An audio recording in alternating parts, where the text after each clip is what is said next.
in 1973 in San Francisco. A friend of mine, Kanti Patel, and I were going somewhere, I think, to buy some groceries. And we saw this very beautiful, petite lady walking, coming from the other side with her dog. She smiled, we smiled. She stopped, we stopped. We started chatting right on the street, on the sidewalk or rather footpath. She had an accent. We did too. So we kind of exchanged greetings, and then naturally the next question was, "Where are you from?" She said, "I am from Peru." We said, "We are from India." Became friends. She was older. She was in her 40s, and we were in our mid-20s.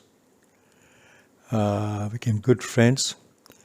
She would sometimes invite us for breakfast. She cooked terrific breakfast. And she would, she liked our company, we became good friends. Once, I told her that we were going to the movies to watch a film, an Indian film in a movie house. And we invited her, so we'd like to go. She said, "Yeah, I've never seen an Indian film before, so I would love to see it." So, us friends, about 4 or 5 of us, we took her to a film, a Hindi film called Gambler.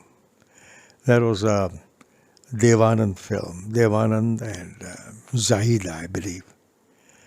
And there were subtitles, so she understood some of it.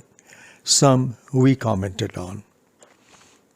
That was fine, there was not a whole lot to understand anyway. The plot was very obvious and very predictable. But she fell in love with Devanand. She said, "Wow, is he single? Is he around? Is he available?" I said, "No, he's been happily married for many years." and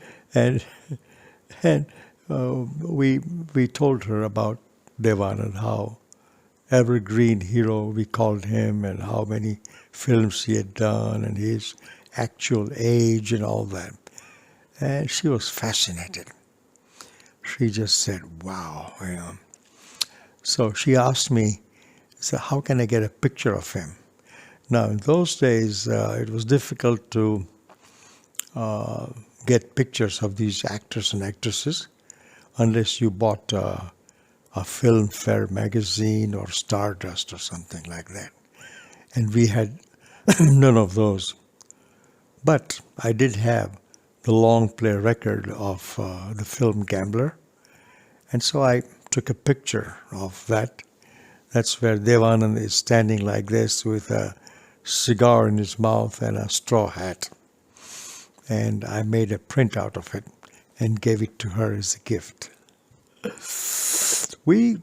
After we became good friends, we were talking about how our families were and all that.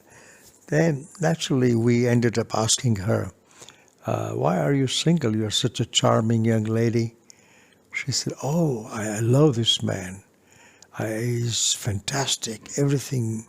He's charming and generous and wealthy, handsome, everything."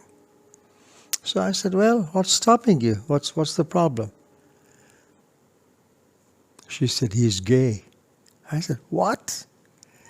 She said, "Yep, unfortunately he's gay." She said, "I'm ready to compete with any woman.